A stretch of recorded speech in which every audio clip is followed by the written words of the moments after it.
하나님으로 인해서 충만한 예배되기 위해서 기도하시기 바랍니다.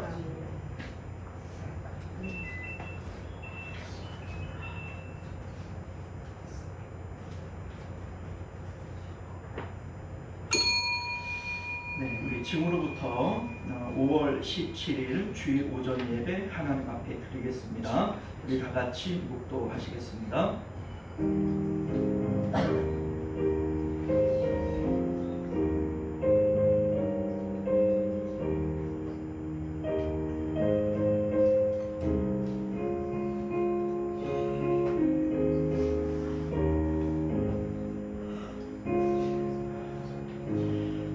여호와를 의뢰하고 선을 행하라. 땅에 머무는 동안 그의 성실을 먹을거리로 삼을지어다.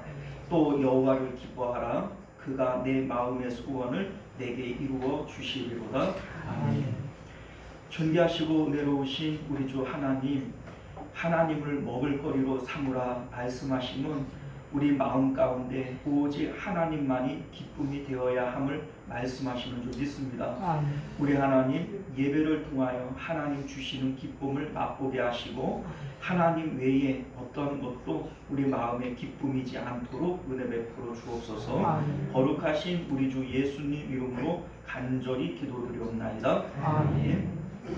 자, 우리 찬송가 43장 우리 함께 찬송하겠습니다.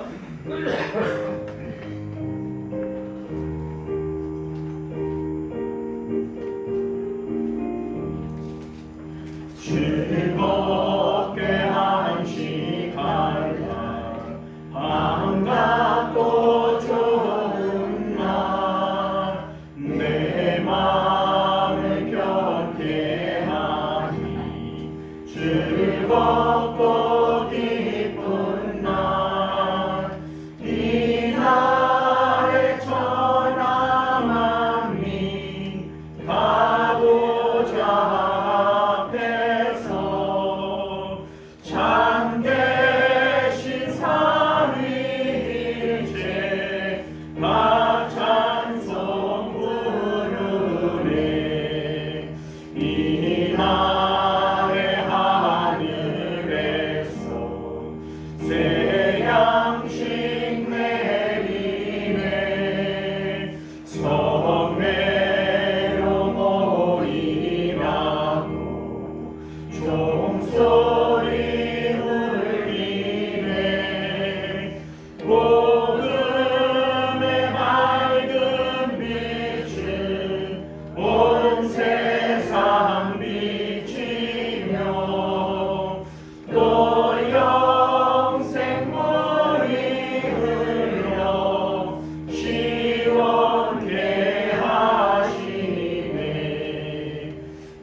삶을 되돌아보면서 우리 하나님 앞에 예배하기에 합당치 못한 우리 여러 가지 죄악들 우리 하나님 앞에 참회의 기도로 내어놓고 온전한 예배 되기를 원합니다. 함께 기도하겠습니다.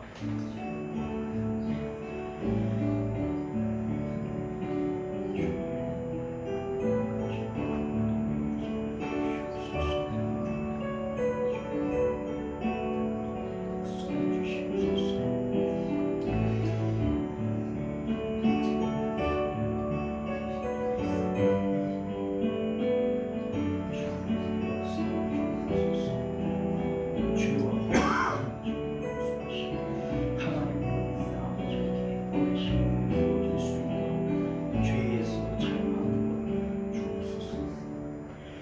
하나님이여 주의 인자를 따라 내게 은혜를 베푸시며 주의 많은 긍휼을 따라 내 죄악을 지워주소서. 우슬초로 나를 정결하게 하소서. 내가 정하리이다.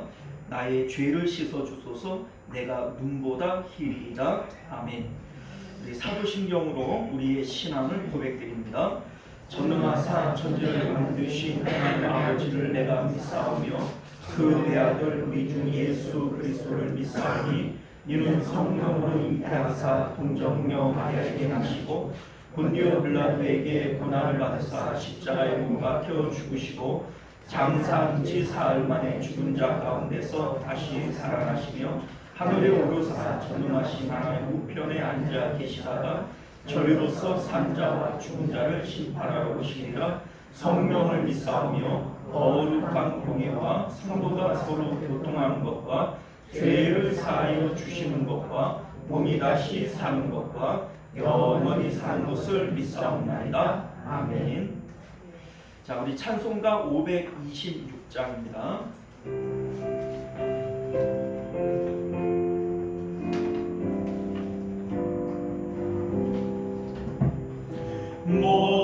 목마른 자들아 다 이리 오라. 이곳에 좁은 샘 흐르도다.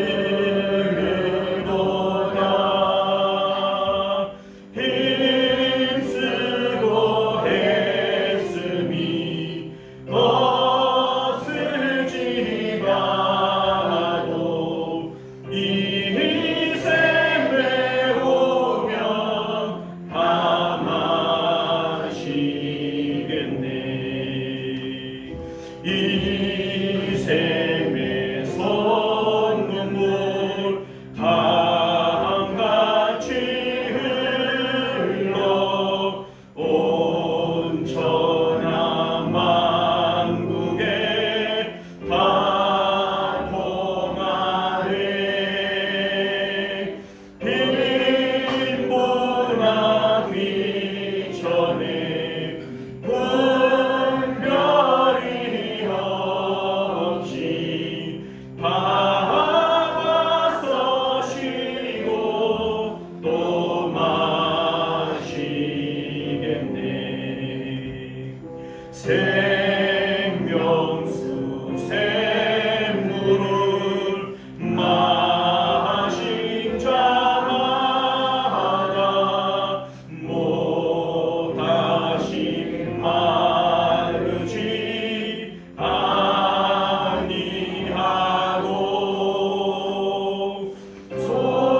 속에서 솟아나 생수가 되어 영원히 솟아 늘 풍성하리. 이 샘의 이름은 생명의 샘물 저수정비같이 늘 맑도다. 어린 양 보자가 그러니 배여 생명수 샘이 늘 그치 찬네. 할렐루야. 네, 이 시간은 우리를 대표해서 최강성 집사님 기도하시겠습니다.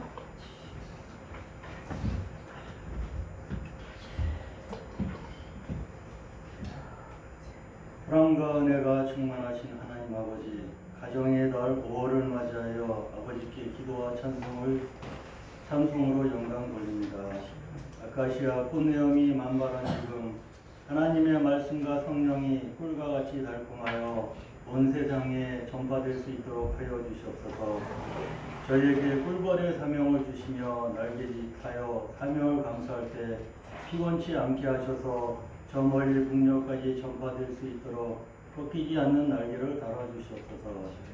온전한 삶을 살아가기 위하여 충만한 믿음으로 일상을 살아가게 하시며 현실이 버거워 내 몸이 현실에 적응하지 못할 때 하나님의 말씀과 기도로서 이겨나갈 수 있도록 성령 내려주시옵소서. 어린이에게는 꿈과 희망을 가질 수 있는 환경을 만들어 주시고 어른들이 물과 걸음이 되어 성장시키며 이 나라를 이끄는 제목이 되게 하여 구국강정의 나라가 되게 하옵소서. 효와 예를 알게 하여 어른을 공경하도록 가르치며 인성의 사각지대가 없도록 하여 하나님 보시기에 좋은 인재로 불러주시옵소서. 어버이날을 맞이하여 혀를 다하지 못하고 부모님을 주님께 의탁하여 하늘나라에 보낸 이들을 불쌍히 여겨주시옵소서. 살아계신 부모에게는 봉양의 의무를 다하게 하여 효도하게 하시며 다만 주님을 더 사랑하여 주님이 보시기에 합당한 자로서의 삶을 살아가게 하옵소서. 존귀하신 하나님, 다음 주면 성령 강림절을 맞습니다. 오순절 마가의 다락방에서 성령이 임한 것처럼 저희 시원성교회도 성령이 함께하여 주시옵소서. 가정에서나 일터에서 성령의 감동 감화가 이루어지게 하옵시고 주위에도 전파되는 역사가 이루어지게 하옵소서. 옛사람은 죽고 성령으로 새롭게 태어나는 현실적 경험을 할 수 있도록 인도하여 주시옵소서. 이 나라를 위해 기도합니다. 대기업의 횡포가 아닌 노동자의 횡포가 이루어지고 있습니다. 기업에서 수십조 원의 연구 개발을 하여 이루어놓은 수익금을 노동자들이 해놓은 것처럼 막대한 배당금을 책정하여 노사가 대립하고 있습니다. 이로 인하여 기업에서는 하루 수조 원의 손실을 보고 있고 나라 경제를 이끄는 세세에 큰 부담을 주고 있습니다.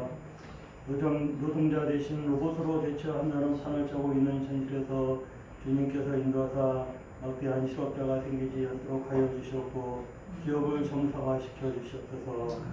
기도 속에 주님이 늘 임재하심을 믿습니다. 말씀과 기도로 강당에 서시는 목사님 주님이 함께하여 주시옵고 성령으로 인도하여 주시옵소서. 이 모든 말씀을 이루고 원하신 예수님 이름으로 기도드렸습니다. 아멘.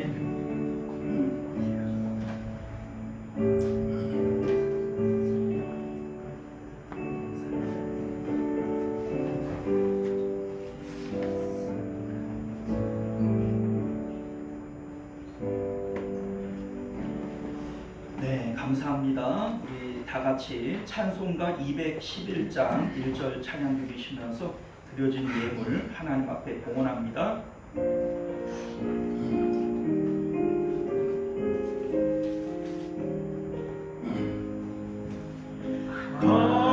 값비싼 향유를 주께 드리 막달라 마리아 못 받아서 향미로운 산재물 주님께 바치리 사랑의 주 내 주님께 아멘. 네, 우리 하나님 앞에 11조 예물, 선교 예물 주일원금 드리셨고요. 이 문미원 권사님 범사에 감사합니다. 감사 예물 드리셨습니다. 자, 우리 함께 드려진 예물 위해서 기도합니다. 존귀하시고 은혜로우신 우리 주 하나님, 우리 하나님께서는 우리를 사랑하시되 너희가 내 앞에 나올 때 빈손으로 나오지 말라 하시는 것은 하나님께서 예물 받으시고 더 큰 은혜, 더 큰 복을 부으시기 위한 마중물인 줄 믿습니다. 우리 하나님께서 귀한 예물 받으시고 하나님 천배로 만배로 갚으시는 하나님의 은혜 능력 경험토록 역사하여 주옵소서. 11조 예물 또 선교와 주일원금 드린 손길들 주님 기억하여 주셔서 주님 앞에 드리고 모자람이 있지 않도록 넉넉히 채워주시기를 원하오며 특별히 범사에 감사합니다. 이렇게 감사 예물 드리는 귀한 손길 우리 하나님께서 감사의 제목들이 더 많아지고 그 삶 가운데 필요한 것들마다 하나님께서 넉넉히 채우시며 우리 가족들 모두가 같은 마음, 같은 신앙, 같은 믿음으로 하나님을 섬기며 믿음의 명문 가문이 되어질 수 있도록 은혜 베풀어 주옵소서. 오늘도 주님 앞에 드리고 싶은 마음은 있지만 물질이 부족하고 또 믿음이 부족하여 하나님 앞에 드리지 못한 손길 꼭 있습니까? 우리 하나님께서 넉넉한 믿음과 또 넉넉한 물질 더하여 주셔서 하나님 앞에 마음껏 드리고도 남음이 있도록 복내려 주옵소서. 거룩하신 우리 주 예수님 이름으로 간절히 기도드리옵나이다. 아멘. 자, 우리 주부를 참조하셔서 교회 소식 전해드리겠습니다. 자, 5월은 가정의 달입니다. 가정의 평안과 가족 구원을 위해서 우리 힘써 기도합시다. 전도는 우리의 사명입니다. 영혼 구원을 위해 기도하시고 또 전도에 힘쓰실 수 있기를 바랍니다. 오늘은 스승의 주일, 수고하시는 선생님들 위해서 우리 기도해 주시고 또 주님의 이름으로 축복합니다. 다음 주일은 우리 청소년 청년 주일로 지킵니다. 우리 청년들 또 우리 청소년들 주님 앞으로 인도해 주시기를 바라겠고요. 다음 주일은 우리 성령 강림 주일로 지킵니다. 성령 충만을 위해서 우리 사모하는 마음으로 간구하시기를 바라겠고요. 전도의 별 원래해 오늘은 셋째 주 이어전도에 모여주시기를 바라겠고요. 대표기도 공지 주보를 참조해 주시고 식당 봉사는 이어전도에 되겠습니다. 우리 말씀과 기도를 통해서 매일 경건에 힘쓰시기를 바라겠고요. 나라와 교회와 가정과 다음 세대를 위해서 기도해 주시기를 바랍니다.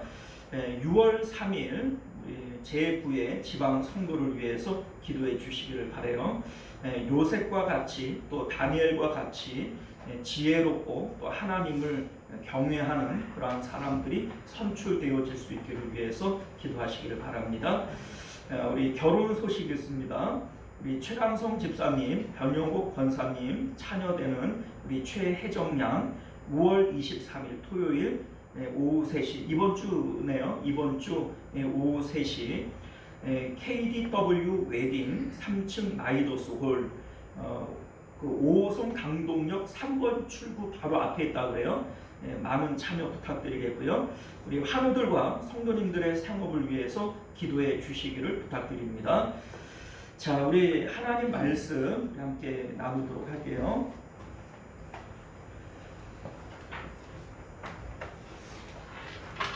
사무엘하 15장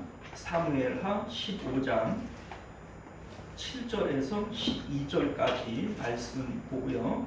15장 전체를 함께 살펴봅니다. 7절부터 12절까지 교독하여 읽겠습니다. 4년 만에 압살롬이 왕께 아뢰되 내가 여호와께 서원한 것이 있사오니 청하건대 내가 헤브론에 가서 그 서원을 이루게 하소서. 당신의 종이 아람 소식에 있을 때 서원하기를 만일 여호와께서 반드시 나를 예루살렘으로 가게 하시면 내가 여호와를 섬기리라 하였나이다. 왕이 그에게 이르되 평안히 가라 하니 그가 일어나 헤브론으로 가니라. 이에 압살롬이 전파를 이스라엘 모든 장막에 돌보에 이르기를 너희는 나팔 소리를 듣거든 곧 말하기를 압살롬이 헤브론에서 왕이 되었다 하라. 그때 청함을 받은 200명이 압살롬과 함께 예루살렘에서부터 헤브론으로 내려갔으니 그들은 압살롬이 꾸민 그 모든 일을 알지 못하고 그저 따라가기만 한 사람들이라.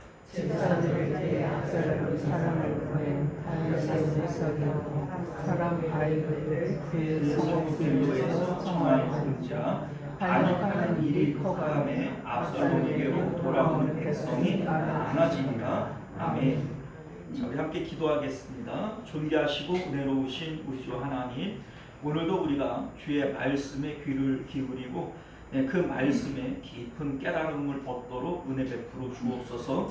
주의 말씀은 진리이오니 진리가 너희를 자유케 하리라 하심과 같이 말씀을 통하여 우리 영이 자유를 얻도록 은혜 베풀어 주옵소서. 거룩하신 우리 주 예수님 이름으로 간절히 기도드리옵나이다. 아멘. 자, 오늘 우리는요 함께 읽은 본문의 말씀을 중심으로 두 갈래 마음 방향을 통한 구원의 길이라고 하는 제목으로 하나님 말씀 나누도록 하겠습니다. 두 갈래 마음 방향을 통한 구원의 길.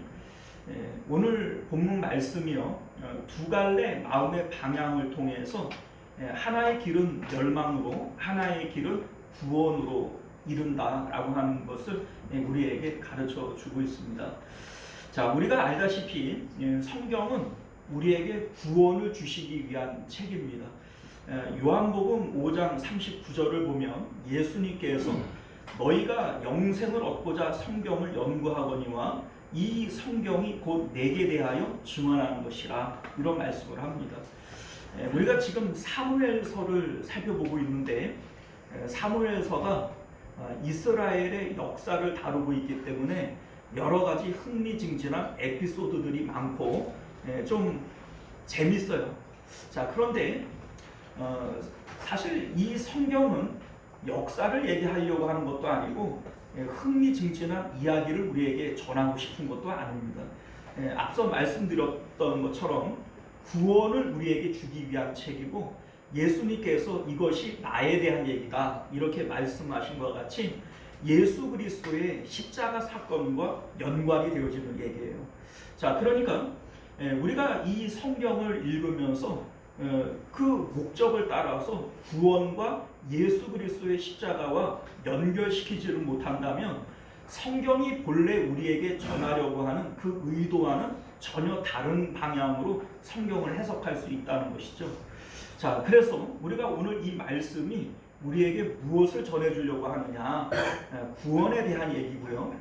그리고 예수 그리스도의 십자가와의 연관성을 가지고 말씀을 살펴보도록 하겠습니다. 자, 오늘 말씀의 내용은 이래요. 우리가 계속 살펴보고 있는 대로 첫째 아들 암논이 자기 이복 누이인 다말을 흠모해서 강제 추행을 하죠. 그의 친오라버니인 압살롬이 이것을 마음에 두고 있다가 마치 사자가 먹잇감을 사냥하기 위해서 웅크리고 있는 것처럼 2년 동안 잠잠하고 아무 말을 하지 않습니다. 자, 그러다가 기회가 올 때 이 첫째 아들 암논을 죽이고 자기 외갓집인 이 구슬 땅으로 도망을 가게 되어지죠. 자, 이 구슬 땅은요, 아람에 속한 지역에 있는데 그곳의 왕인 달메 이 외할아버지예요. 그러니까 이 압살롬은 친가도 외가도 다 왕족입니다. 자, 그곳에 3년 동안 가 있는 동안에 다윗의 마음이 점점 누그러뜨려요. 첫째 아들 암논은 이미 죽었고요. 그리고 셋째 아들 이 압살롬이 암논을 죽인 것에 대한 이러한 내용들도 따지고 보면 충분히 또 납득이 가지 않아요. 그러니까 왕의 마음이 이 압살롬에게로 향했다.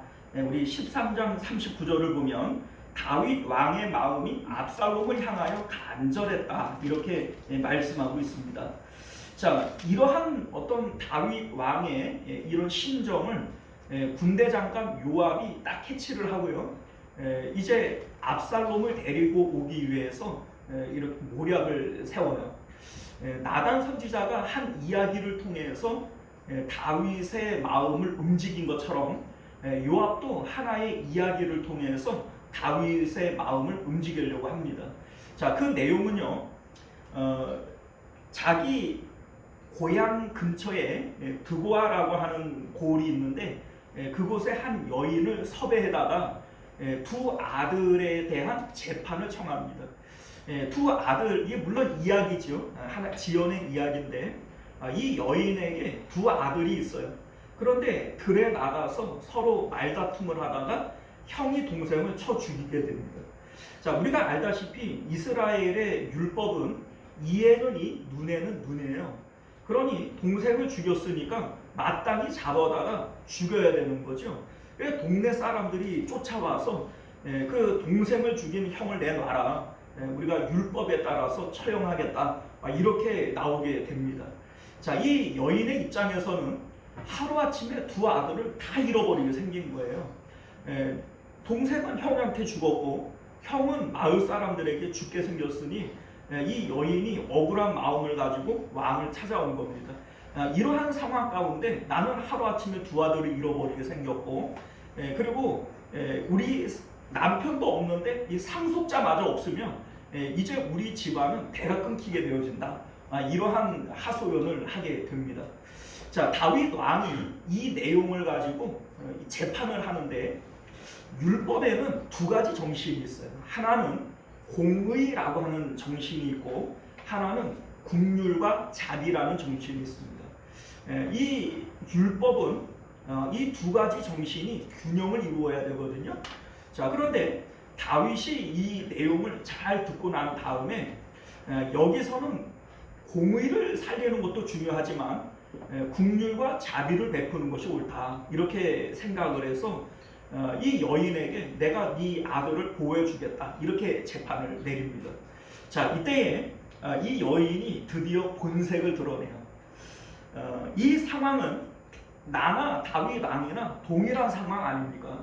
큰 아들은 죽었고 둘째 아들은 이제 사람을 죽였기 때문에 그 사형이 무서워서 도망가 있는 이러한 상황이니까 당신이 나에게 아들을 살려야 된다 재판을 했다면 당신의 아들도 용서하고 데려오는 것이 맞지 않습니까? 이렇게 왕이 재판을 했잖아요. 그러니까 이게 판례가 되어지는 거예요. 판례를 통해서 왕이 압살롬을 데리고 올 수 있는 명분이 생겨나게 되어집니다. 자, 이렇게 되어지니까 요압을 이제 보내서 압살롬을 데리고 오도록 이렇게 하죠. 자, 그런데 압살롬을 데리고 오는 것까지는 좋은데 왕이 좀 14장 24절을 보면요, 압살롬을 데리고 오기는 하지만 왕의 얼굴을 보지 못하리라 이렇게 금제령을 걸어버립니다. 아마도 이것은 두 가지 의미를 담고 있어요. 첫 번째는 다윗 왕은 자기 스스로가 자기 집안의 이 재앙의 원인이다 이렇게 봅니다. 알다시피 이제 나단 선지자를 통해서 다윗의 범죄로 인해서 너의 집에 재앙이 떠나지 않겠다, 칼이 떠나지 않겠다 하나님이 예언하셨기 때문에 암논이 죽고 압살롬이 살인자가 되어지는 이러한 일도 결국은 자기 때문이다 이런 생각을 가져요. 그러니까 왕의 마음이 압살롬을 향하여 간절했다, 보고 싶어요. 그러나 스스로 그것을 금함으로써 자기 자신을 향한 벌을 내리고 있는 것이죠. 자, 또한 압살롬을 향한 이 벌이기도 합니다. 물론 이제 사형을 내리지는 않지만 자기 형을 죽였기 때문에 거기에 합당한 벌은 받아야 되지 않겠어요? 왕자가 왕의 얼굴을 보지 못한다. 그러면 왕자로서의 그 어떤 자격을 잃어버리는 거예요. 자, 여러분들 아무리 왕이지만 자녀들은 언제든지 아버지를 볼 수 있어요. 그런데 아버지 얼굴 못 보게 했다. 그러면 남과 같이 돼버리고 말잖아요. 그러니까 왕자로서 아버지 얼굴을 못 보는 왕자가 무슨 왕자가 되겠어요? 그러니까 이 압살롬을 향한 형벌이기도 한 것이죠. 자, 그런데 우리 14장 30절을 보게 되어지면 압살롬이 아버지를 보지 못하는 것 때문에 아주 힘들어합니다. 그리고 그 요압을 청해서 자기를 좀 도와주도록 이렇게 했지만은 이 요압이 이제 아버지가 이제 그 압살롬을 조금 내외하는 이러한 모습을 보면서 딱 선을 그어버려요. 그러니까 이 요압이 그 압살롬이 요압의 밭에다가 불을 질러 버립니다. 이게 불을 지르니까 이제 요압이 어쩔 수 없이 만나야 되지 않겠어요? 그 만나고 난 다음에 이 땡깡을 부립니다. 압살롬이 뭐라고 땡깡을 부리냐면 내가 그슬 땅에 있는 게 차라리 좋지. 여기까지 나를 불러냈으면 아버지와 화해할 수 있도록 네가 주선을 해야지. 네가 나를 여기까지 불러놓고 나 몰라라 하는 것은 이거는 도리가 아니지 않느냐. 이렇게 땡깡을 부립니다. 결국은 그래서 다윗을 만나게 되어지고 화해를 하게 되어지죠. 그래서 14장 33절을 보면 압살롬은 드디어 다윗 왕과 화해를 하고 다시 왕자의 자리를 회복하게 되어집니다. 자, 그리고 우리가 오늘 15장을 함께 보게 되어지는데요. 압살롬이 왕이 되고자 하는 자신의 야망을 본격적으로 드러내게 되어집니다. 이제 압살롬이 형 암논을 죽이기 위해서 2년을 준비하잖아요. 자, 그런데 아버지를 모반해서 왕이 되어지기 위해서 또 4년을 준비를 합니다. 자, 어떻게 준비하냐면 우리 1절부터 6절까지의 내용을 보면요. 압살롬이 왕에게 재판을 청하기 위해서 오는 사람들을 성문 어귀에서 장막을 펴고 그 사람들을 자기에게로 불러옵니다. 그래서 재판을 청하러 오는 사람들은 대부분 억울한 사람이에요, 안 억울해요? 억울하죠. 답답하고 뭔가 문제가 있는 이런 사람들을 자기에게로 불러서 그들의 마음을 위로하고 또 그들의 가려운 부분을 긁어주고 이렇게 함으로써 백성들의 마음을 빼앗아 버리는 거예요. 자, 그래서 오늘 6절을 보면 이스라엘 사람의 마음을 압살롬이 훔쳤다 이렇게 표현을 합니다. 이 일을 4년 동안 한 거예요. 4년 동안 이렇게 함으로써 백성들 사이에 압살롬에 대한 좋은 평판이 퍼져나가게 되어지고 압살롬이 진짜 왕감이다, 압살롬이 최고다, 이러한 어떤 이 풍토를 만들어 나가는 것이죠. 자, 그리고 우리가 오늘 읽었던 7절 이하의 내용을 보게 되어지면 압살롬이 그렇게 4년 동안 준비하고 그리고 백성들의 마음을 얻고 난 다음에 본격적으로 이 반역을 하기 위해서 헤브론으로 내려갑니다. 자, 이 헤브론은요 압살롬의 고향일 뿐만 아니라 그 다윗 왕이 그 왕이 이제 유다의 왕일 때 헤브론에서부터 왕위를 시작을 해요. 자, 그러니까 이 헤브론으로 간다는 것이 뭘 의미하겠어요? 다윗 왕의 전철을 밟아서 내가 다윗 왕의 후계를 잇는 왕이다, 요거를 주장하기 위해서 헤브론으로 내려가는 거예요. 자, 이때에 11절을 보면은 청함을 받은 200명이 압살롬과 함께 헤브론으로 내려갔는데 이들은 압살롬이 꾸민 일을 알지 못했다, 이렇게 얘기를 합니다. 자, 여기에 나오는 200명은 아마 그 지역의 유지들일 거예요. 전국에서 모방을 하는데 꼭 필요한 그러한 그 인재들이었을 겁니다. 근데 이들이 압살롬이 모방을 하는지를 모르고 내려갔는데 올라올 때에는 다 한패거리가 돼버리고 말아요. 자, 그러니까 이 압살롬이 내려가가지고 200명을 다 설득한 거예요. 그냥 대단한 사람이죠. 우리 이제 14절을 보게 되어지면 우리 이제 13절 이하를 보면 이 반역이 이제 일어나게 되어지고 이제 14절에서는 다윗 왕이 예루살렘을 버리고 도망가게 되어짐으로써 압살롬의 반역이 본격화되어지는 이러한 내용이 지금 오늘 성경에 드러나게 되어집니다. 자, 여러분들, 오늘 성경이 우리에게 무엇을 보여주고자 하는가? 압살롬과 다윗이라고 하는 두 인물을 우리에게 대비시키심으로써 압살롬이 향하고 있는 마음의 방향과 다윗이 지금 바라보고 있는 마음의 방향을 우리 대비시켜서 보여주는 거예요. 그리고 뭐 우리가 당연히 알다시피 압살롬은 결국 멸망해요. 그리고 다윗이 이제 다시 왕으로 복귀하게 되어지죠. 자, 그런데 이 두 사람의 어떤 마음의 방향을 통해서 성경은 우리에게 구원과 멸망의 방향을 우리에게 보여주고 있는 것이다 라고 하는 것이죠. 자, 여기서 압살롬이 우리에게 어떤 의미를 가지냐면요, 소위 세상에서 다 가진 사람, 뭔 줄 아시죠?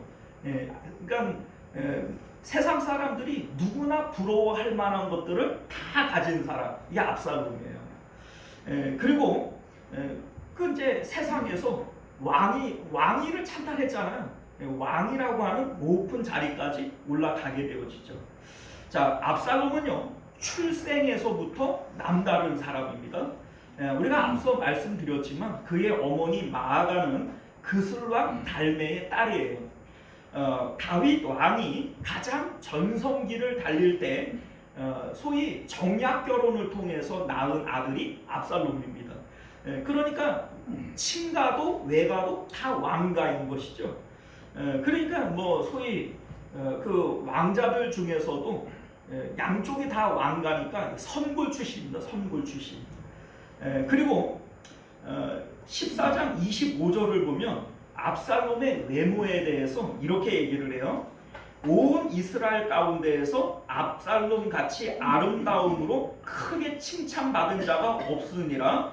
그는 발바닥에서 정수리까지 흠이 없음이라. 이렇게 얘기를 합니다. 자, 여러분들 옥에도 티가 있는데 압살롬은 발바닥에서 정수리까지 티가 없었다는 거예요. 사람이 이럴 수 있을까요?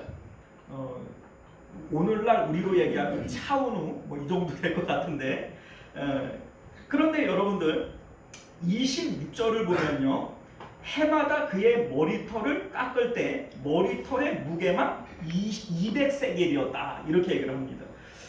왕의 저울로 200세겔. 그러니까 왕의 저울은 이 도량형이 약간 달라요. 1세겔이 13g 정도에 해당이 되어진대요. 그러니까 1년마다 머리를 깎는데 머리털의 무게가 2.5kg 정도가 됐답니다. 근데 그 어떤 미용학회에서 발표하는 것을 보니까 보통 성인 남자의 그 1년간 자라는 머리털이 400g에서 600g 사이래요. 그러니까 평균 한 500g 잡아보면 2.5kg니까 5배가 머리카락이 더 빨리 자라고 더 풍성하게 자라는 것이죠. 자, 그런데 여러분들 이것이 우리에게 뭘 얘기를 해주고 있냐면, 상징적으로 사람의 머리털은 그 사람의 영광, 또 위엄, 어떤 특출남, 특출남을 상징하는 거예요. 또한 그뿐만 아니라 그 사람의 건강 상태, 이거를 머리털로 우리가 알 수 있습니다. 여러분들 그렇잖아요. 나이 먹으면서 머리털이 윤기가 없어지고 푸석푸석해지고 숱이 자꾸 빠져요. 그래요, 안 그래요? 그리고 건강이 안 좋은 사람들, 뭐 예를 들어서 항암 치료를 받는다, 뭐 이런 분들 머리털이 어떻게 돼요? 다 빠져버려요. 자, 그러니까 그 사람의 머리털은 그 사람의 어떤 건강 상태를 반영하기도 합니다. 그런데 다른 사람들보다 5배나 빨리 자랐다. 야, 이럴 수가 있을까 싶을 만큼 혈기왕성하고 또 건강 상태가 특출났다라고 하는 것을 우리가 알게 되어지는 것이죠. 자, 우리 27절을 보게 되어지면 이 압살롬이 유전자 자체가 우월 유전자였다라고 하는 것을 우리가 알게 되어지는데, 압살롬의 아들 셋과 딸 하나가 있는데 딸의 이름은 다말이라. 그의 얼굴이 아름다운 여자더라 이렇게 얘기를 해요. 누이 동생의 이름도 다말이었는데 아주 이뻤어요. 그리고 자기 자신도 이스라엘에서 가장 아름다운 남자였고, 자기 딸이 있는데 그 딸도 어때요? 심히 아름답다. 자, 그러니까 이게 뭘 얘기를 하는 거예요? 동생도 이쁘고 나도 잘생겼는데 내 딸도 이뻐요. 우월 유전자라는 거예요. 우월 유전자. 자, 여러분들 대단하지 않습니까? 세상에서 이렇게 가진 사람 다 가진 거 집안도 좋지요. 그리고 자기 건강도 좋지요. 잘생겼지요. 자기 집안 자체가 우월 유전자지.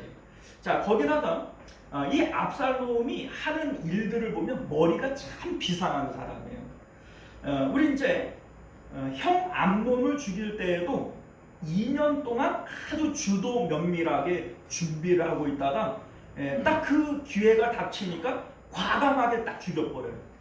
자, 그러니까 이러한 내용들을 볼 때 참을성이 있는 거예요. 인내심이 있고 결단력이 있는 거예요. 그리고 자기 자신을 참을 수 있는 자제력이 있죠. 그리고 왕이 되기 위해서도 4년 동안 준비를 하잖아요. 그러니 이런 것들을 볼 때 뭐 또 요압이 자기 말을 안 듣는다고 요압의 밭에다가 불을 확 찔러버리고 이런 거 보면은 아주 결단력이 대단한 사람이, 배짱이 있는 사람이고, 그리고 그러한 일들을 통해서 자기의 어떤 그런 계획들을 착착 진행해 나가는 것을 볼 때 머리도 상당히 비상한 사람이다. 이러한 것을 우리가 알게 된다는 것이죠. 자, 여러분들 세상에 한번 태어났으면 이렇게 태어나고 싶지 않아요? 이렇게 살아보고 싶지 않습니까? 집안도 금수저지요. 자기도 잘생겼지요. 자기 집안 자체가 우월유전자지요. 거기 머리도 비상하지요. 뭐 어디 하나 흠잡을 데가 없는 그런 사람이라는 겁니다. 자, 그런데 여러분들 이 압살롬이 그 마음의 방향을 어디다가 둬요? 세상의 중심으로 가고 싶어하고 세상의 가장 높은 곳에 서고 싶어하는 거예요. 왕이 되어지기 위해서, 왕이 되고 싶다라고 하는 이 마음을 이루기 위해서 자기 아버지를 반역을 해요. 그러니까 피도 눈물도 없는 거예요. 자, 그런데 여러분들 압살롬의 마음의 방향은 세상의 중심으로 향하고 세상의 가장 높은 곳으로 지금 향하고 있다라는 것이죠. 자, 그런데 반면에 다윗 왕을 한번 생각을 해보면 압살롬과는 정반대의 길로 가고 있다는 겁니다. 우리가 알다시피 압살롬은 왕이 되어지기 위해서 아버지도 뭐 형제도 뭐 없어요, 그죠? 뭐 거치는 것들은 다 죽여버리고 주도 면밀하게 그냥 하잖아요. 다윗은요, 사무엘로부터 기름 부음을 받고 왕이 되겠다 이러한 예언을 받은 이후로 왕이 되어지기 위해서 애쓰고 힘쓴 적이 한 번도 없어요. 우리가 알다시피 사울 왕을 죽일 수 있는 기회가 여러 번 찾아옵니다. 그리고 내가 만약에 왕이 되고 싶은 마음을 가지고 있다면 사울 왕은 죽여야 돼요. 그냥 손만 내밀으면 죽일 수 있는 그런 기회가 여러 번 찾아오지 않습니까? 주변에 있는 자기 부하들도 사울을 죽입시다. 이거 하나님이 주신 기회입니다. 뭐 이렇게 얘기를 하면서 설득을 해요. 이 얘기는요, 다윗이 그 사울을 죽인다고 할지라도 누구도 다윗을 비방해요, 안 비방해요? 비난할 사람이 없다는 거예요. 그러니까 다윗이 사람을 봐서는 뭐 못 죽일 이유가 없는 겁니다. 그런데 다윗이 사울을 죽이지 않습니다. 이유가 뭐예요? 하나님의 기름 부음 받은 자를 내가 손을 들어 칠 수 없다. 자, 다윗의 마음이 세상의 왕의 자리가 아니라 하나님과 연합하는 자리로 지금 나아가고 있다라고 하는 것을 우리가 알게 된다는 겁니다. 자, 오늘 말씀에서도 역시 마찬가지예요. 다윗이 압살롬이 반역을 해서 지금 예루살렘으로 쳐들어오고 있어요. 그런데 14절을 보면 다윗이 뭐라고 얘기를 하냐면 도망가자 이렇게 얘기를 합니다. 도망가자. 자, 그런데 우리 13절을 보면요, 이스라엘의 인심이 다 압살롬에게로 돌아갔다 이렇게 얘기를 하지만 실질적으로 압살롬에게 모든 민심이 돌아갔냐? 그건 아닙니다. 왜냐하면 그 다음 구절들을 쭉 읽어보면 왕의 신복들은 다 왕에게로 가요. 그리고 23절을 볼까요? 23절을 보면 온 땅 사람이 큰 소리로 울며 모든 백성이 함께 건너가매 왕도 기드론 시내를 건너니라. 건너간 모든 백성이 광야길로 향하니라 이렇게 되어 있어요. 자, 여기서도 온 땅 모든 백성, 이 지금 성경이 우리에게 좀 과장법을 써서 얘기를 하니까 그러니까 압살롬에게 모든 사람들의 민심이 흘러갔다 이렇게 얘기를 하지만 여전히 다윗 왕에게는 많은 백성들이 지지를 받고 있다. 이걸 우리가 알게 된다는 겁니다. 자, 그러면 사실 여기서 도망갈 필요가 없는 거예요. 왜 도망갑니까? 여러분들 전쟁에 대해서 뭐 얘기를 들어보셨겠지만 성을 지키는 데에는 쳐들어오는 그 이제 군인들보다 절반의 반만 있어도 충분히 지켜낸다고 그래요. 더군다나 예루살렘은 산성이거든요.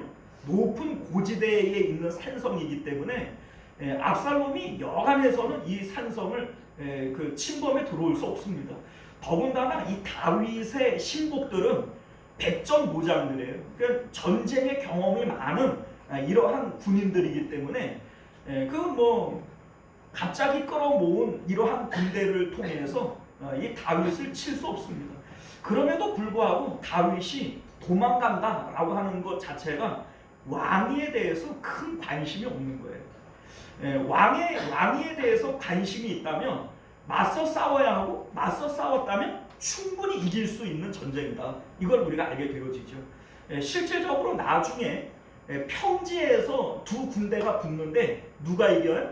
다윗이 이겨요. 평지에서 붙어서 이길 수 있는 거면 산성에서는 더 이길 수가 있는 겁니다. 그런데 이걸 버리고 달아나는 거예요. 그러니까 다윗의 마음에는 왕위가 있다 없다? 없다는 것이죠. 또한 그 내용을 우리가 18절을 보면 더 확실하게 알게 되어지는데, 다윗이 성을 버리고 달아날 때 블레셋 가드 사람 이때라고 하는 장군이 다윗을 따라 나서요. 자, 이때는 다윗이 이제 시글락에 머물면서 이렇게 블레셋의 망명 생활을 할 때가 있잖아요. 그때 이제 인맥을 쌓은 이제 다윗을 따라 나선 그런 사람일 것이라 추정이 되어지는데, 600명의 이 군대를 거느린 용병이죠. 600명의 용병을 거느리는 장군이에요. 그런데 이제 다윗을 존경하고 사랑하기 때문에 다윗을 따라서 600명을 이끌고 다윗을 쫓아 나오는 겁니다. 자, 그런데 19절에 뭐라고 얘기를 하냐면, 돌아가서 왕과 함께 이곳에 있어라, 이런 얘기를 합니다. 자, 이 말의 의미가 뭐냐면, 자신은 이제 도망자의 생활을 하고 있기 때문에 네가 나를 따라와 가지고는 평안할 수가 없다는 거예요. 너는 어차피 용병이니까 누가 왕이 되든지 그 돈 받고 전쟁에 나가기만 하면 용병이잖아요. 그러니 굳이 나를 따라올 필요가 없고, 거기서 그 압살롬이 왕인데 그 왕과 함께 있는 것이 너에게 좋으니까 돌아가라고 이렇게 종용을 합니다. 여러분들, 다윗이 제정신이 아니잖아요. 지금 전쟁 중에 한 사람이 더 아쉬운 판에 600명의 용병을 이끌고 지금 쫓아왔는데 그걸 돌려보낸다는 게 이게 말이 돼요? 자, 그러니까 왕위에 관심을 갖고 이 왕권을 지키려고 마음을 먹었다면 이거 참 이상한 행동을 하고 있는 거예요. 또한 24절 이하를 보면요, 제사장 사독과 레위 제사장들이 다 이렇게 다윗을 따라 나섭니다. 이 법궤를 메고 이제 그 다윗을 따라 나서요. 자, 그런데 다윗이 이 제사장들에게도 법궤를 메고 다시 예루살렘으로 돌아가라고 명령을 내려요. 자, 그런데 여러분들 생각을 해보세요.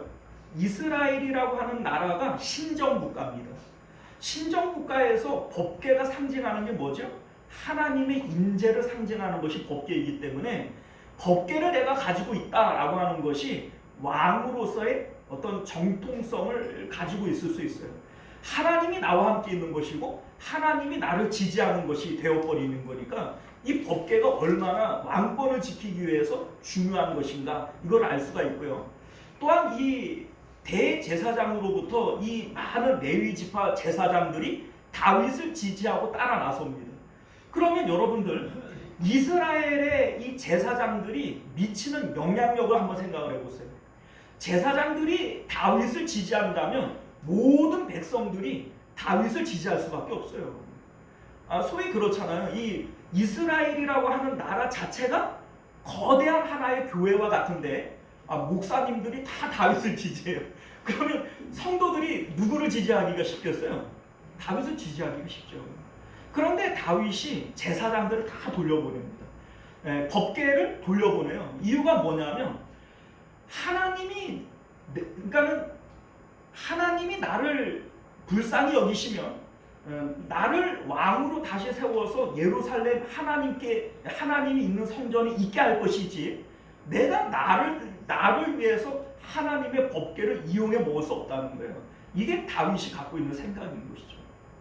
사실 우리는 내 생각을 가지고 하나님을 자꾸 동원하려고 그러고 하나님을 이용해 먹으려고 그러는데, 다윗은 절대 그런 생각을 갖고 있지 않아요.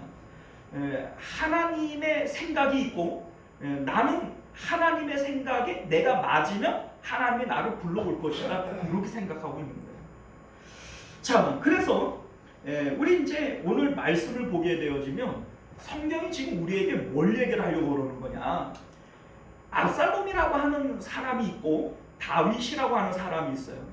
그리고 이 두 사람은 각각 마음의 방향이 다르게 흘러가고 있어요.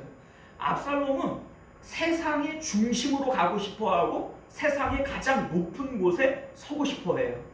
반면에 다윗은 어때요? 반대 방향으로 가고 있죠. 세상으로부터 왕의 자리를 벗어버리고 하나님께로 마음을 향하고 있다는 거예요. 자, 이것을 통해서 우리에게 뭘 보여줍니까? 구원이라고 하는 것은 우리 마음이 세상을 빠져나가는 것이 이게 구원이다. 이것을 우리에게 말씀하고 있는 것임을 믿으실 수 있기를 바랍니다. 자, 여러분들, 복음이 뭐예요? 복음은요, 구원받는 거잖아요. 구원받는 거. 근데 구원이라고 하는 말 자체가 건짐을 받는 거예요. 건짐. 자, 여러분들 무엇으로부터 건짐받는 걸까요? 우리가 구원받는 것은 건짐을 받는 거예요. 자, 우리가 흔히들 죄에서 건짐을 받는다. 죄에서 구원받는다. 이렇게 얘기를 하는데, 그러면 죄는 뭡니까? 죄는요, 우리는 마음과 목숨과 힘을 다하여 우리 마음을 누구에게 드려야 해요? 하나님께 드려야 해요. 그런데 우리의 이 마음이 하나님이 아닌 반대 방향, 세상을 향하여 가는 게 이게 죄라고요. 그러니까 뭐 죄로부터 구원받는다, 건짐을 받는다. 결국은 우리 마음이 세상으로부터 건짐을 받는 거예요. 세상으로부터 구원을 받는 거예요. 여러분들, 우리 찬송가 가운데 이런 가사 있지 않습니까? 세상 물질 불탈 때에 너도 타겠구나. 여러분들, 이 찬양이 의미하는 게 뭡니까? 세상은 이미 불로 심판받기로 이미 결정이 되어져 있는 곳이에요. 그런데 하나님께서 우리 마음이 세상 가운데 있으면 세상이 멸망당할 때 우리도 멸망당해요, 안 당해요? 멸망당해요. 그러니까 예수님께서 십자가를 지신 이유는 우리 마음을 세상 가운데에서 건져내어서 구원하시려고 하는 거예요. 십자가는요, 세상을 빠져나오는 것이고 세상을 탈출하는 겁니다.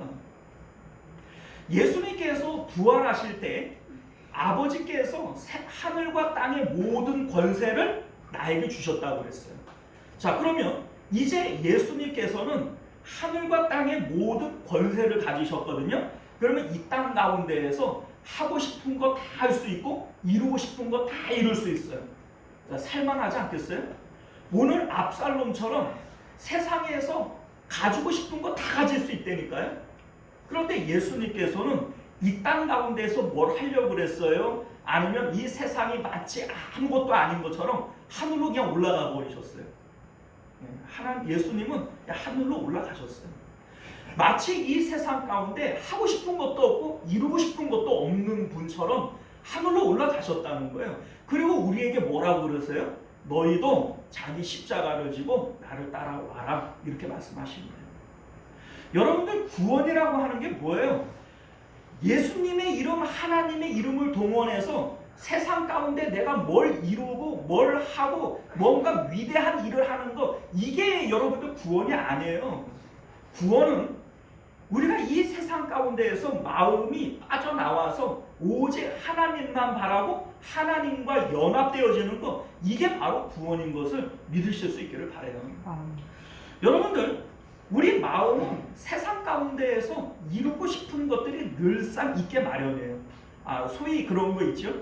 이랬으면 좋을 텐데, 저랬으면 좋을 텐데. 이런 마음들이 있잖아요. 그런데 여러분들, 이것이 세상을 향하여 내 마음이 아직 머물고 있음을 우리에게 말씀하고 있는 거예요.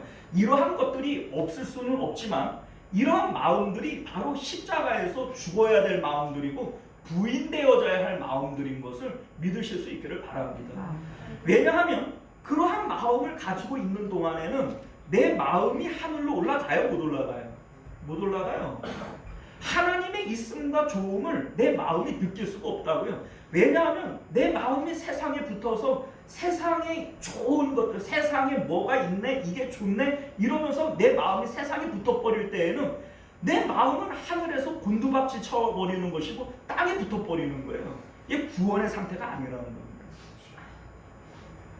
자, 그래서 오늘 다윗이 어떤 마음으로 지금 이러한 일들을 하고 있는가, 우리 예전에도 한번 소개를 해드렸는데 시편 131편은 다윗의 시편이에요. 근데 다윗이 뭐라고 고백을 하냐면 이렇게 말씀합니다. 여호와여, 내 마음이 교만하지 아니하고 내 눈이 오만하지 아니하오며 내가 큰 일과 감당하지 못할 놀라운 일을 하려고 힘쓰지 아니하나이다. 실로 내가 내 영혼으로 고요하고 평온하게 하기를 젖된 아이가 그의 어머니 품에 있음 같게 하였나니 내 영혼이 젖된 아이와 같도다. 이스라엘아, 지금부터 영원까지 여호와를 바랄지어다. 자, 이게 무슨 얘기예요? 우리는 세상 가운데에서 큰 일을 하려고 하고 또 놀라운 일을 하려고 애를 써요. 압살롬이 그런 일을 하고 있는 거예요. 내가 큰 일을 하리라, 놀라운 일을 이루리라. 이게 압살롬이 가지고 있는 마음이에요. 다윗은 그렇지 않다는 거예요. 나는 그런 마음 가지고 있지 않습니다. 나는 실로 내 영혼이 고요하고 평온하게 하기를 젖된 아이가 그의 어머니 품에 있게 하였다. 이게 무슨 얘기냐면 어린 아이들이 엄마 품에서 아무 걱정 없이 평강을 누리는 것처럼 자신의 마음은 하나님 품에서 기쁨을 누린다는 거예요. 그러니까 세상 가운데에서 놀라운 일, 미치지 못하는 일, 이거 하려고 애쓰는 것이 아니라 나는 하나님 품에서 젖된 아이와 같이 마음이 평안하다, 이 얘기를 하는 것이죠. 그리고 이스라엘에게 뭐라고 권면해요? 이스라엘아, 지금부터 영원까지 여호와만 바랄지어다. 이게 지금 다윗이 하고 있는 삶의 방향이라는 겁니다. 사랑하는 성도 여러분, 이제 말씀을 맺도록 하겠습니다. 지금 여러분들의 마음은 어디를 향하고 있습니까? 세상을 향하여 이러면 좋을 텐데 저러면 좋을 텐데 소망을 가지고 뭔가를 이루려고 한다면 우리의 마음이 여전히 압살롬의 마음의 방향을 따라가고 있는 거예요. 여러분, 그런 마음이 없을 수는 없죠. 그러나 그 마음이 부인해야 될 마음이고 십자가에서 죽어야 할 마음들인 것을 믿으실 수 있기를 바랍니다. 우리 마음은 다윗과 같이 하나님을 향해 가야만 돼요. 그러나 여러분들 봐봐요. 우리가 생각할 때에는 압살롬이 뭔가를 이룰 것 같아요. 주도 면밀하죠. 자기의 어떤 그 결정을 위해서는 과감하죠. 남의 밭에 막 불을 지르고 사람도 그냥 막 죽이고 막 대단하잖아요. 그런데 여러분들 결과적으로는 누가 왕이 돼요? 다윗이 왕이 돼요. 이게 바로 하나님의 절대 주권입니다. 우리는 그러잖아요. 우리는 하나님이 전지전능하심을 믿어, 하나님이 우리의 생사복을 주관하는 것을 믿어. 근데 실제로는 안 믿어요. 이걸 안 믿는 거예요. 왜냐하면 참새 한 마리가 땅에 떨어지는 것도 하나님의 뜻이 아니면 안 되는 건데, 여러분들 내가 뭔가를 열심히 해야 뭘 이룹니까? 아니요. 그거 아니에요. 여러분들이 지금 인생을 많이 살으셨으니까 뒤를 돌아봐요. 내가 뭔가를 열심히 해갖고 뭘 이루었다? 아니요. 대부분 좋은 것들은 하나님의 은혜로 우연히 이루어지는 게 훨씬 많아요. 그렇지 않습니까? 자, 여러분들, 압살롬은 자기가 주도 면밀하고 막 철두철미하게 준비해서 자기의 뜻을 착착착착 이루어가는 것처럼 보여져요. 그런데 왕의 자리는 어차피 하나님께서 결정하신 사람이 올라가게 되어져 있다고요. 다윗은 버리고 또 버리고 자기가 왕이 안 되려고 하는 사람처럼 그렇게 회피하려고 그래요. 그런데 결국은 다윗의 신하들이 다시 다윗을 왕의 자리로 올려놓고 맙니다. 이게 하나님께서 하시는 일들인 것을 믿으실 수 있기를 바라요. 여러분들이 건강하고 싶다고 건강하는 것도 아니고 사회에서 성공하고 싶다고 성공하는 것도 아니에요. 하나님이 허락하셔야 되는 겁니다. 여러분들은 하나님만 바라시면 돼요. 너희가 무엇을 먹을까, 무엇을 마실까, 무엇을 입을까 염려하지 말라. 왜요? 이러한 것들은 하나님 너희 아버지께서 너희에게 있어야 할 것을 알고 계신다는 거예요. 이걸 못 믿는 거죠.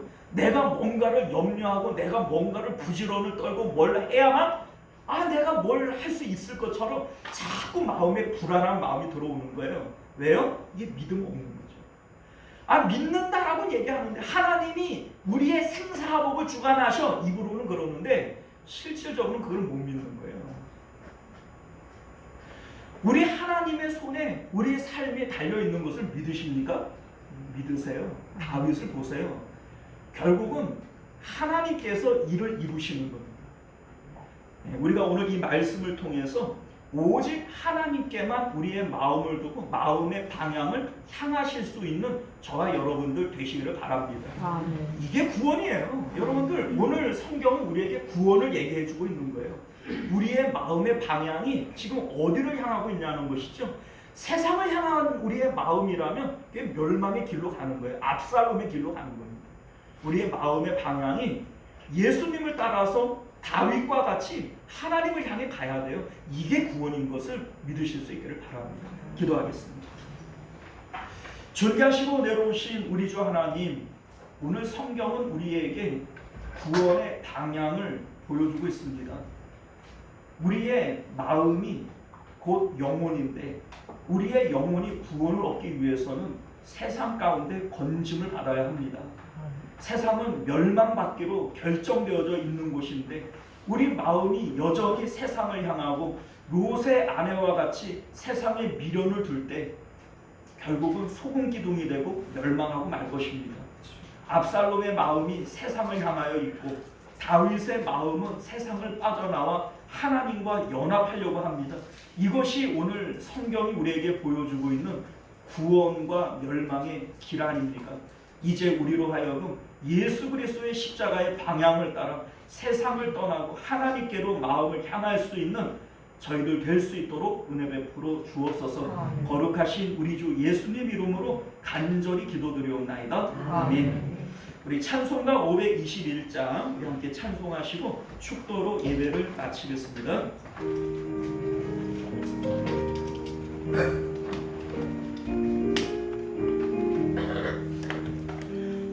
구원으로 인도하는 그분은 참 좋으며 생명으로 인도하는 그 길은 참 험하니 우리 몸에 지워 있는 그 더러운 죄짐을 하나 없이 벗어놓고 힘써서 들어갑시다. 구원으로 인도하는 그 좁은 문 들어가 영생으로 인도하는 그 생명길 갑시다. 이 세상에 많은 사람 그 문으로 들어가 넓은 길로 갈지라도 멸망으로 끝나니 세상 못된 무기 영화 모두 내려버리고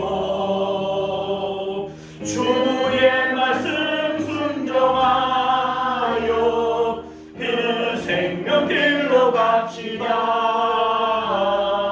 구원으로 인도하는 그 좁은 문 들어가 영생으로 인도하는 생명길 갑시다. 구원의 문 열렸으니 주의 공로 힘입어 주저 말고 들어가서 생명길로 갑시다. 아멘. 구원의 문 닫히고에 들어가고 싶으나 한 번 닫힌 구원의 문 또 열려지지 않으니 구원으로 인도하는 그 좁은 문 들어가 영생으로 인도하는 그 생명길 갑시다. 할렐루야. 할렐루야. 아멘. 축도로 예배 마칩니다. 지금은 우리 주 예수 그리스도의 은혜와 만극하신 하나님 아버지의 사랑하심과 내주하시는 성령 하나님의 인도 구하심이 오늘도 말씀을 따라 예수님의 십자가의 방향을 따라 세상에서 우리 마음이 떠나 하늘로 올라갈 수 있는 저희들 되기를 원합니다. 아멘. 오늘도 그것을 소원하고 십자가를 따라 주님을 따라가기를 원하는 우리 모든 성도님들과 그들의 가정과 자녀들과 하는 생업 가운데 그리고 우리 시온성교회와 만국교회 가운데 지금으로부터 영원토록 함께 있을지어다. 아멘.